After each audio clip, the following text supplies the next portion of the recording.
Hey everybody, Livingston here. Today we're jumping into another Twilight Zone episode, and this time it's episode 28, A Nice Place to Visit. It came out April 14th, 1960. It's another episode I haven't seen, so I'm looking forward to it. Let's jump in. It is an area which we call the Twilight Zone. Yeah. Tilt down to the Loans Company, South Side. Looks like a break-in robbery. Portrait of a man at work. The only work he's ever done. Thief. His name is Henry Francis Valentine, but he calls himself Rocky. Rocky. Of waiting for the breaks that come to others, but never to him. You know, if you're stealing that much at a time, I don't know why you don't invest and maybe make some moves. I don't know. I'm not a thief, so I don't know how to be.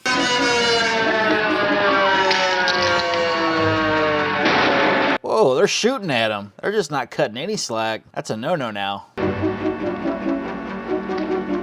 Oh. Stop or I'll shoot! At this time, you lousy screw! Uh-oh.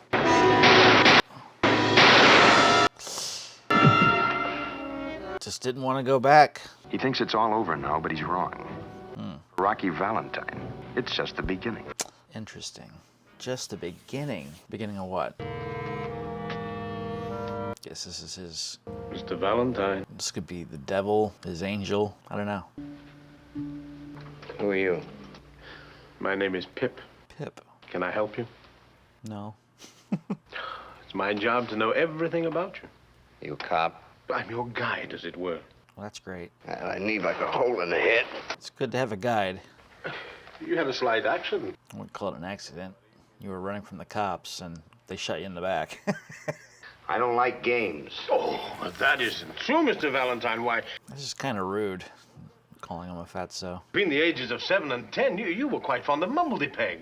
My job is to see to it that you get what you want, whatever it may be. There's always a catch. In exchange for what? Nothing at all, Mr. Valentine. Don't put me on, fatso. Man, Now, what's the pitch? Let me do a job for you. you're dead. But I don't have a wallet. Come on, Santa Claus. It isn't a wallet you want, is it? No. It's money. All the money you want. But it's immaterial now. It doesn't matter. Got more? Oh, yes, as much as you want. Now, shall we? Hey, Fats. Yeah? I don't try anything funny.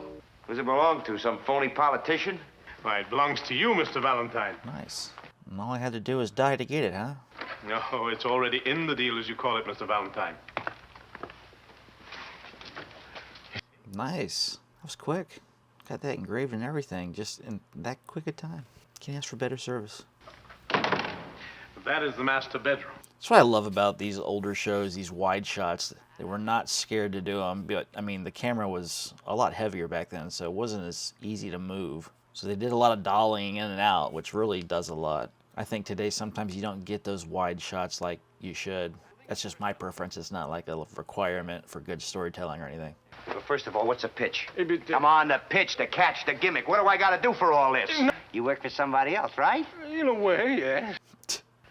All right, when do I meet him? Whom? The big boy, your boss. Oh, I really couldn't say. It's kind of snazzy. Yeah, that'll do. Yellow is your favorite color. What's the matter with you? You got no taste? Now that's a top. It's kind of loud. Hey, Very loud. it fits. Look like a gangster. Your guy knows clothes. The guy being God? Is that the guy we're talking about here? Or is it the devil? I don't know.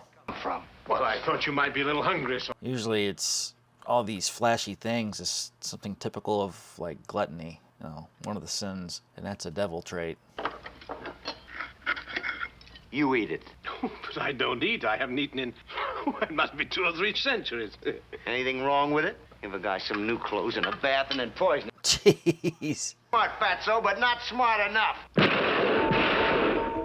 Nothing happened. Oh, bulletproof vest, huh?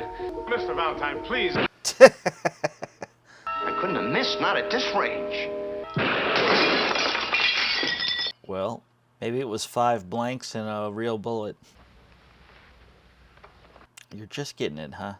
I mean, you were shot in the back just a couple hours ago. Wait a minute. Where'd this come from? This wasn't here before. So it's what you wanted. It's what you needed. Where am I? I told you I was in a sense your guide, and you said you needed a guide like a hole in the head. You had a hole in the head only a short time before. A bullet hole. The cops. They shot you. You're dead. Then I must be dead. Good job. You figured it out. Then I must be in heaven. Oh, no. Yeah, that's it. No. Right? And you're my guardian angel, something like that? Oh, something like that, yes. Oh, no. Listen to him. I see an election now. Right now I want... Boy, this guy is just so into materialistic crap. Well, as for the million, look in that drawer. But I would ask, what's the catch? What's the deal? Wow. Stuff. More stuff. And a lady. Now I know I'm in heaven. I don't think so, man. I'm just pretty sure he's a glutton for a punishment. Pun intended.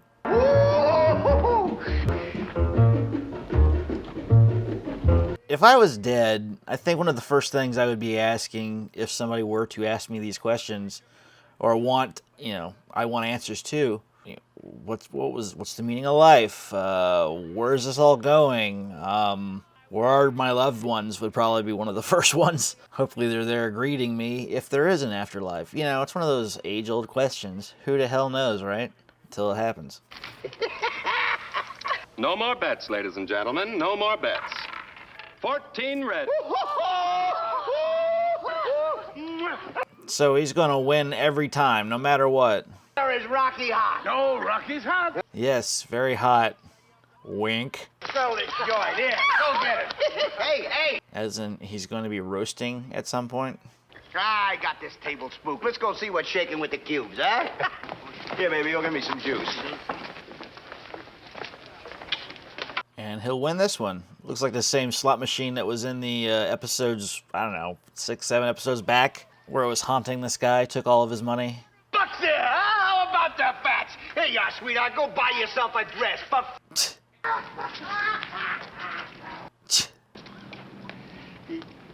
Hey, Kappa. What are you doing? Anything bothering you, Mr. Valentine? Yeah, him. Lousy screw. You got your hat on, crooked trooper. Jeez. This is not going to work in his favor, being this mean. Here you are, kid. Keep the change. All right, now. It's open. But that was a good deed. Maybe it outweighs the bad he just did. I don't know. Is he in hell? Very interesting episode, where it keeps you wondering what's going on. Nothing like having a bag saying the casino to carry around all your money. You wait in here for a minute. I want to talk to Fats for a minute, all right? Hey, Fats, how about tomorrow we look up some of my old buddies, huh? Like Matt Gorman, Fink Mitchell, Silky Armstrong, huh? Nope. Well, it's your own private domain. It was made, especially for you alone. Yep. Props like in a movie? In a sense, yes, everything here is, except, of course, you and me. So they're not real. So I guess it would be a bit of an empty existence. Yeah, well, it must have been something real good I'd done sometime. Something that made up for everything else. No. He's not letting them answer. But what? See, when did I ever do anything good? Nothing. Never. That should kind of give you... He was a bit nervous there. Well, we have a hall of records here. Would you like me to take you there? Well, all right, let's go. Don't go away, will you? I'll be right back. I just want to get something cleared up with Fats. What was that about? Weird. That is pretty cool. I like how they did that. I'm guessing that's a painting in the background or something. Or maybe they filmed it in an open area. I don't know. Henry Francis Valentine. Yeah. Age of 6, slaughtered small dog. Well, why not? He bit me. That's kind of mean, though. 7, stole 14 toys from dime store. So nothing good. Give 8, organized street gang. Still not good. That's what we call ourselves, the Angels. There's a great little bunch. But you weren't angels. What is this, anyway?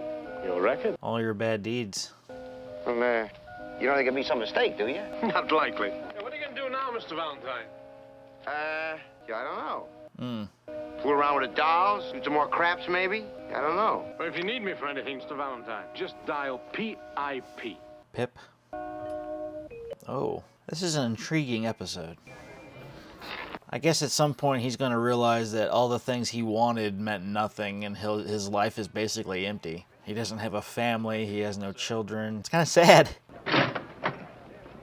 He knows he's going to win every time.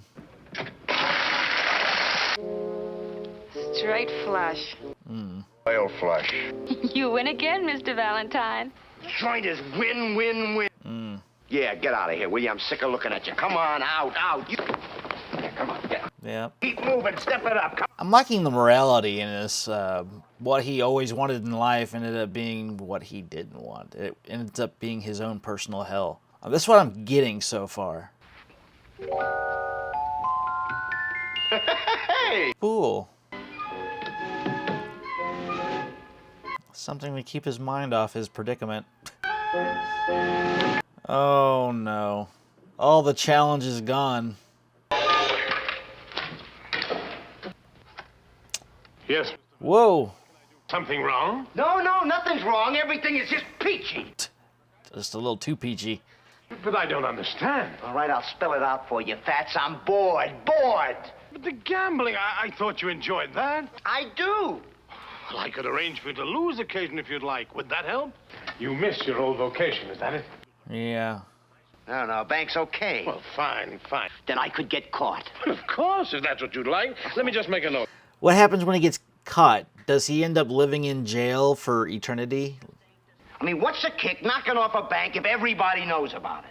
Gee, I never thought I would get bored with beautiful dames, but being a big guy with a chick, it don't mean anything if it's all set up in advance. Yeah. The thrill of the chase.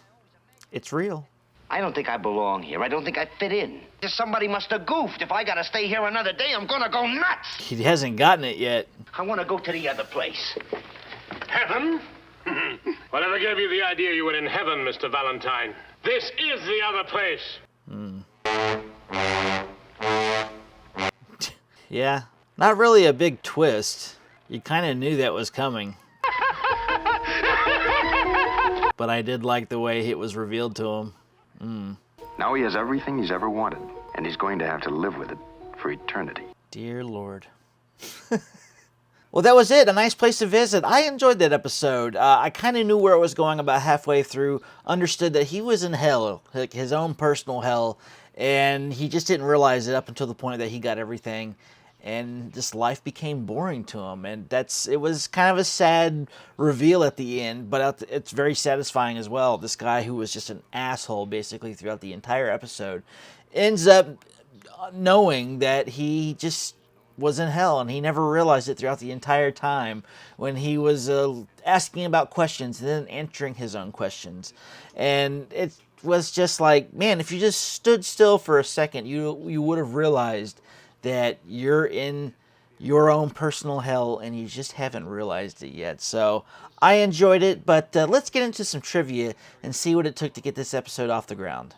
Sebastian Cabot was reluctant to dye his brunette hair and beard blonde, since the peroxide used for it ensured that the color would remain for about 6 months. Well, I guess he had to find some roles where he was like from California or something. The role of Rocky Valentine was intended for Mickey Rooney. Charles Baymont suggested that the potential second choice be Rod Serling. Rooney later starred in The Late Night of a Jockey, 1963. That's cool. In another nice place sequence of voluptuous young lady, Barbara English, Rocky tells Mr. Pip that he wants $1 million in 5G notes, $5,000 bills. $5,000 bills were last printed in 1945, but were still in circulation in 1960. $1 million in 5G notes would be 200 individual bills. Yeah, there was way more in that drawer than 200 bills. The slot machine scene here was the one used in The Fever, 1960. See, I told you. At one point, Henry calls Mr. Pip Santa Claus. Cabot would go on to play Santa in Miracle on 34th Street, 1973. I didn't know there was one in 1973. The character Rocky Valentine is very similar to Walter Bedecker, the hypochondriac of Escape Clause 1959. He is recklessly impulsive, thinks only of immediate gratification, and is so lacking in imagination that he cannot foresee any long-term consequences or ramifications. The obvious eventual outcomes of his enterprises could never occur to him. Yeah, I kind of pointed that out earlier. The set used for the Hall of Records is strikingly similar to the one used for the remains of the library and Time Enough at Last, 1959. Well, that was it for episode 28. Don't forget to like, share, and subscribe to continue on our journey to episode 156 of The Twilight Zone. And we're not too far off from actually ending season 1. And as I've said in a few episodes prior to this one, that I will be doing a podcast, sort of a show talking about the best of and worst of the season. And when I'm doing the worst of, I don't say that they're like the worst episodes in terms of like they were bad.